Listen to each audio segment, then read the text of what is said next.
araw Pilipinas, Luzon, Visayas at Mindanao. Welcome back sa Legal Minds. At para mag-gano muna tayo. Mag-refresher muna tayo ng okay. Yung isang araw, pinag-usapan natin cyberbullying. Cyberbullying. Ano pag-uusapan natin ngayon, Viet? Ito, may kinalaman pa rin sa online or internet. Ito naman ay tungkol sa hacking. Hacking. Oo.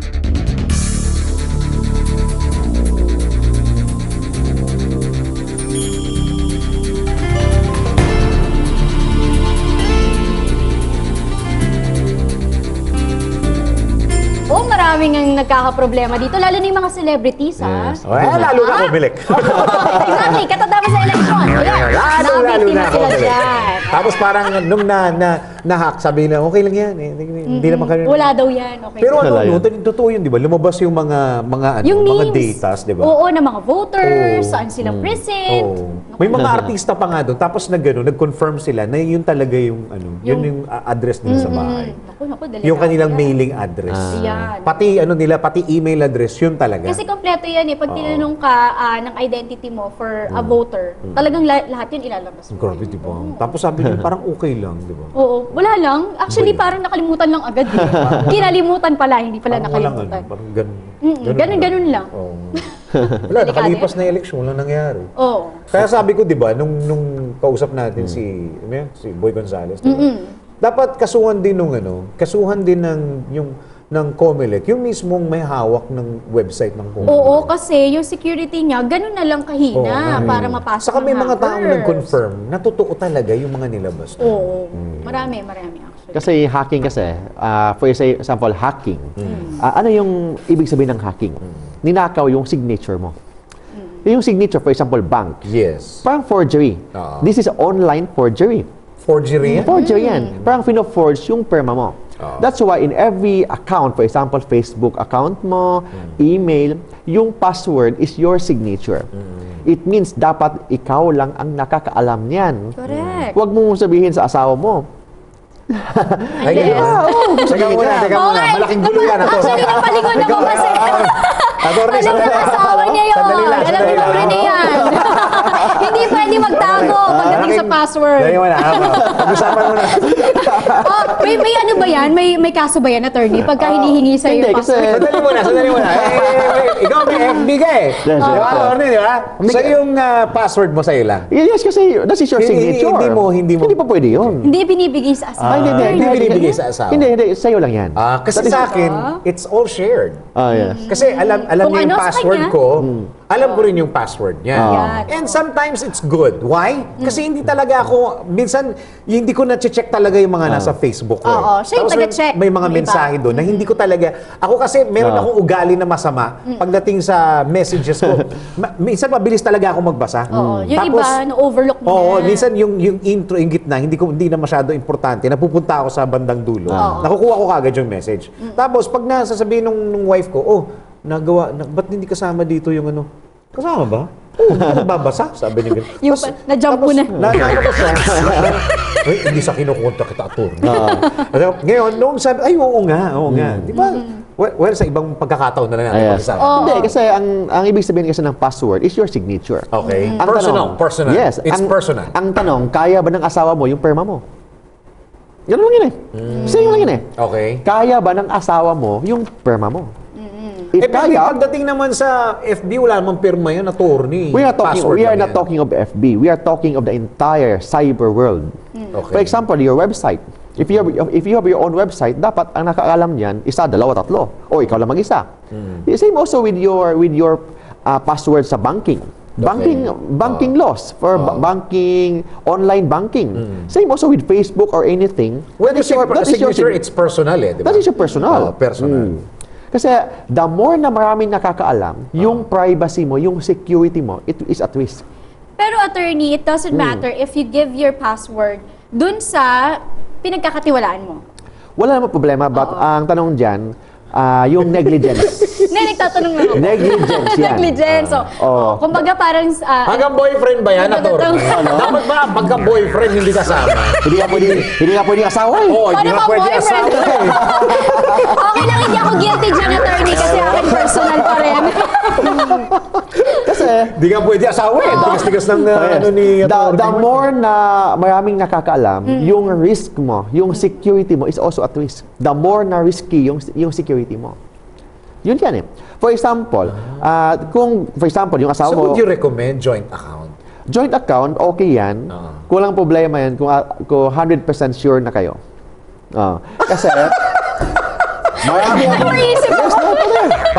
Sabi ni Atty, Okay, pagka kayo mag-joint account at sigurado na kayo magkakatuluyan, pwede yan. Pwede. Pero kung mag-boyfriend, mag-girlfriend kayo at medyo may pag-aaway kayo sa gitna, i-recommend ni Atty. Mark na wag muna. Yes. Wag na muna. Wag muna. Kasi baka mamaya Magka-aberya. magka-aberya yan. Yun yan, delikado. Ma-withdraw ng babae ang lahat ng laman ng joint account ninyo. Ang yun yan. magsisisi ay laging nasa Nasa huli.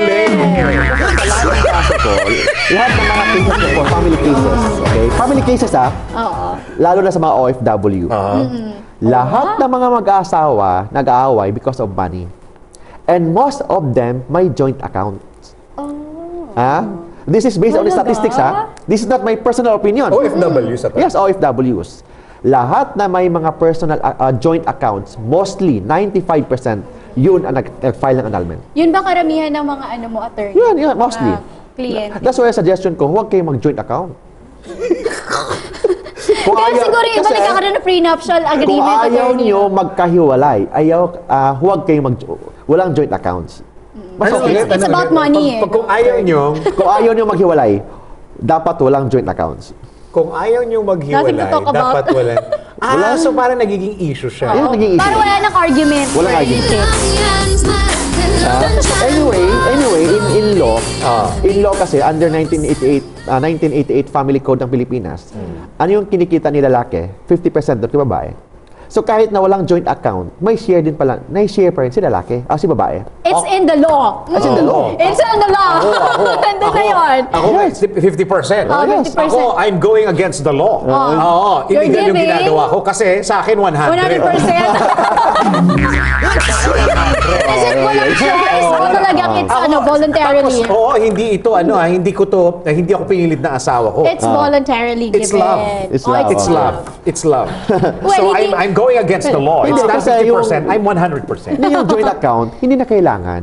Kasi ang batas nagsasabi may absolute community of property kayo. So anong purpose ng joint account? It's Oo based nga. on exaggeration. Oo. Exaggeration ng yung pagmamahal ninyo. It's just an exaggeration. Kasi Or kahit maybe- wala yun, may share ka pa rin. Kasi you are a wife, you are a legal wife, you are the legal husband. So there's no need for a joint account. Siguro for business partners, attorney, no? Parang Yun, ganun. siguro. Oh yes, parang Sumisigit ganun. pa rin talaga ako. For the job. Hindi, gusto mo naman, no? Lina. Oh, yun yan. O, yun. Balik tayo sa hacking. Hindi kami nag-uusapan natin eh.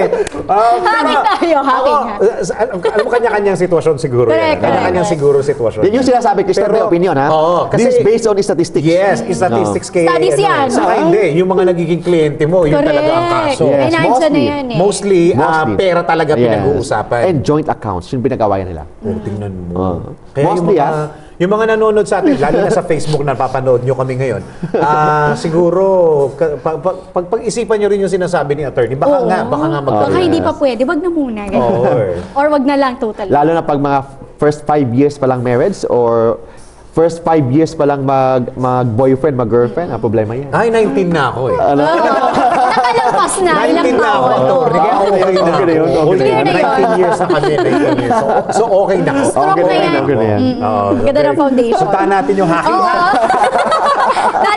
Nataliwas tayo doon sa usapan eh. Ito na. Okay, puntahan natin. Yung hacking, ibig sabihin yan, may mga, kumbaga, pag na-hack yung website mo, paano mo, sa bagay, ano, ang NBI naman kaya niya talagang Matrace. hanapin kung sino talaga yung nang-hack. Okay, pagka nahuli yung nang-hack na ano ang kaparusahan? Meron akong follow-up question. Mamaya, paano kung menor de edad? Ayan, Ako, sa Amerika, merong nahuli, 12 years old. 12 years old. Pero dito sa Pilipinas, Ang pinakabata is, I believe, 23. 23 years old. Oo, yun yung Pero sa legal Comelec, na yun ha? eh. Oo, Legal pero na. yun yung pinakabata Pero so far. paano kung ang hack is 12 to 13 years old? Oh, yeah. Pero doon muna tayo sa legal age. Sabihin natin 23 ng hack. Ano ang Ano yung pwedeng, liability? Okay. ano pwedeng sagutin niya? Yeah. Kasi hacking kasi, pagnanakaw. Pagnanakaw ng perma. Through Okay. password. Uh-huh. Yun yun eh. So yung hacking kasi, ang sabi ng batas, that's already illegal access. Pag illegal access, makukulong ka ng 12 years. Correct. Then, 12 bayad mo 200 to 500,000 pesos fine. Yun yan. Mere access pa lang. Hindi pa kasama yung ginagalaw mo yung system or yung data. Oh. Iba yun. Wait. So, ibang kaso yun. Grabe. Yun. Going inside, kumbaga, na-break mo yung barrier para pumasok ka sa loob ng website. Illegal access ang tawag doon. Illegal Access access. pa lang That's, yun. access pa lang Pumasok yun. ka that's pa lang. already a case. Case na yun. Okay. At 12 years yun agad, attorney? Ano, 12 years imprisonment God. plus 200 to 500,000 Plus. imprisonment. Oh my. Pagpasok mo lang. Pag ginalaw mo na yung data, yung system, ang tawag doon, data interference or system interference. Another 12 years naman yun. 24 years? Ganun O hindi lang Per ano action. Per action. act. Oh my gosh. Hindi lang Comelec ang pinag-uusapan namin kasi yes. yung mga... Even personal accounts, Yes, attorney, oo, to, yung ah. mga, hindi. Yung mga sa opisina ninyo, may mga website. Ayan, oo. Dapat malaman nyo rin ito. Oh, yan. So, iba yung illegal access, iba naman yung data, Data interference, interference. tapos yung system interference. Yung system interference, yung system ng website mo. Oo. Yung data, yung ano yung nakalagay doon. Ginalaw-galaw For mo na. example, Bien Ductless. Pinalitan mo yung pangalan doon. Oh, yan. Ginawang backless. Oh, backless. Oh, yan. That's interference agad. Ginawa talagang big. Ano ba naman? Data interference na yun. But Okay. yung system na yung ginalaw, system interference. Interference. Ibang kaso yun. Eh, paano naman, attorney, kung may kinuha siya doon Ano? na data? Yan, pag nanakaw naman yun. Iba naman Yun. yun. Iba ulit Iba yun. naman yun. Teka muna kapag kinuha that's doon hacking pa rin hindi natin. naman mawawala yun doon, ikaka-copy-paste lang naman. Oh, yes. Iba kahit na. Kasi ninakaw yung Kinapi mo eh. private act. Oo. That's already in violation ng Cybercrime Prevention Act. Pero that's, attorney, another 12 years. Another 12 years. So, 36, kung Oo, lahat yun parang ginawa ganon. mo. But ang batas, Kung lahat yung ginawa mo. My gosh. ang batas kasi is bailable. Oo nga. Bailable. Yan ang malungkot. Under the Juvenile Justice System Law, pag Ayan na. below Ayan na. 18, Ayan na. walang criminal liability. Oo nga eh. Anong mangyayari dyan? Kasi Wala. walang facility yung DSWD. Oo nga, for Ang the- dami-dami na nila. So, pauwin. Pauwi na lang. Parang gano'n na lang yun. Yun lang. Thank you. Yun lang. Bye. Huwag mo na Salamat sa ulitin. dalaw. Ang galing mo, bata. Ang galing mo. Oo. I-hire ka namin. Ang galing mo na. You're a genius. Parang ano to parang yung mga nanonood na may balak na manghack. Manghack. Gagamit na lang kami ng Bata. Bata. Para walang kaso. Siya na lang ang Yan. pipindot. Siya na lang. Correct. Alam mo naman ang mga bata ngayon, 12 years old, nakakaintindi na yan. Yes, yes. Di ba? Ang batas kasi, below 18, walang criminal liability. Sana ngayon, under the new administration, baka baguhin yung batas. Ibabaan ng Oh, konti. yes. Yung original Papatain. kasi, below 9 years old and below, yung walang criminal liability. But ngayon, below 18. Di ba? Oh, yun yan eh. So it means, walang below- criminal liability. Wala. Oh, di ba? Pag below 18, wala Grabe. talaga. Walang criminal liability. Oo nga eh. So anong purpose doon? Yung below 18, sabi nga, may joke yan eh, yung below 18, marunong na gumawa ng bata. Totoo. 13, 12. Oh, tapos, They can do that. Bakit nung 18 ka ba, marunong ka? Buti na lang hindi dumaan sa akin yung question, no? Okay, pagka kunyari dalawa sila, tatlo silang nang hack ng isang website, tapos It's a group, ano? Oo nga, Ganyan. ang tanong, kunyari ikaw yung part na to, ikaw yung part, ako yung part na to. May division of labor pa Oo. talaga tayo, ha? Ganyan. Kanya-kanya bang, depende ba yun sa act o same case, o parehong kaso yan, pare-pareho dapat ang parusa niyan? Ang tawag doon, conspiracy. Okay, conspiracy. Pag conspiracy, the act of one is the act of all. Ah, okay. Kaya nga, so paano yung parusa nun, attorney? Same. Iisa. Same. Kasi principal So, yun eh. tigdo-12 sila? If you're a conspirator... pwede paghatian yung dose? Hindi pa pwede. Hindi ba, attorney? One is the act of all. The act of one is the act of all. So, ang ibig sabihin doon, Damay-damay na to. damay-damay na yun. Kasi yung participation niya, hindi naman kaya sa isa kung wala ka. Hindi naman kaya ng isa kung wala ng isa. So, it means silang tatlo ang gumagawa ng ng illegal access. Paano attorney kung may mastermind pero hindi siya talaga yung gumalaw? Yung mastermind, kung Nag-uutos lang. Oh, kung nag-uutos lang i-prove siya. natin na dahil sa utos niya, ginagawa nila yon, kasama siya. Pero As mas mataas yung principal. liability. As principal. Oh. Kahit wala so siya mas doon. mabigat ng konti yun. Yung say principal, sila lahat principal. Principal Okay. liability because of the conspiracy concept ng batas. Hindi yung mother na Oo, yung- paparusa. Oo. Yun yan. Wala Talagang yun. pare-pareho talaga. So, the mere act of entering yung illegal access, parang Oo. forgery ng perma, illegal access na yun. Iba naman yung paggalaw sa system or data. Yung damage, attorney, paano yun? Kailangan... Wala na pag sa Oo nga bank, no? kumbaga Yung- ginamit sa iba't ibang paraan, Oo. baka naman ang mangyari dito, mas kumita pa siya kaysa sa kaso ng... Kasi bailable ba siya? Available yun. Oo, pag bailable, baka mamaya... Ang tanong dito, may nakukulong na ba sa hacking? Exactly. Oo. Wala. Kasi di, Pero may dinampot na ito. May dinampot, tapos hinire pa. minsan parang PR nga di ba? Ginawa pa. Oo. Kasi baka galing mong mag-hack. Kunin kita. Ay, may kilala akong ganyan. Pero galing sa Pilipinas yan. Yung I love you, virus. Aray, diba? I love Isa you, yan. virus. Yes, Oo. ganun. Yung Nasa ibang bansa na siya ngayon. yung hacker, Yung nga iba hindi naman hinahay, binoboto pa. Alam mo naman ganun, magnanakaw na nga. Oo, binoboto pa rin. Ganun. So as of now, wala pang nakukulong sa hacking. Wala pa Wala talaga. nakukulong. May isang araw, dalang araw, bail, tapos ganun. Tapos Yung iba wala na. talaga, attorney PR na lang, no? Masabi lang na may nahuli. Parang ganun lang. So, ganito pala, kung ganun pala nangyayari, nahack mo ito. Sabi niya, okay, galing mo. Hired Oo. ka. Meron na naman ng hack. Nahack mo.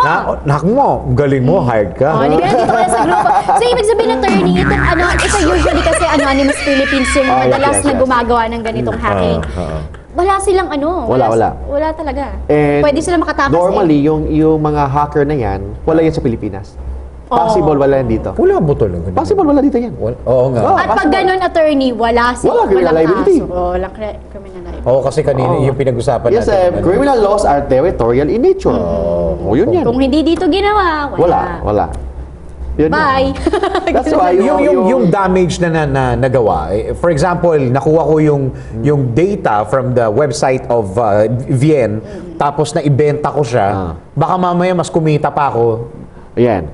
Yung damage, yung yung pinag-usapan natin is the criminal aspect ng batas. When say criminal aspect, makukulong ng 12 years, then may fine na 200,000 pesos to 500,000 pesos. That is the criminal aspect. So yung civil aspect, iba naman yun. Kasi if you are criminally liable, you can also be civilly liable. So yung civil liability, pwede yun, yung sinasabi mo. Yung kumikita siya, so pwede natin kunin yan. Kasi because of the act, ng criminal act niya, kumikita siya. So yun ang civil aspect naman ng action niya. That's another case. That's another case. Okay, so magbe-break na muna tayo. Tuloy-tuloy ang usapan natin. Kaya... Parang... Unahack mo? Nakakalungkot naman. Hired ka na. Hired ka na. Parang, ano bang qualification para ako'y makuha ninyo sa... Ay, kailangan i-hack mo yun. Marunong na Paano mo ginawa? Teka muna. Dapat pumasa ka doon. Sige, tatanungin kita. Ilan na ba ang nahack mo? Mas marami, mas maganda. Mas marami, mas maganda. The more, the better. Ayan. Okay, sa pagbabalik po namin, tuloy-tuloy po ang kwentuhan dito lamang sa Legal Minds!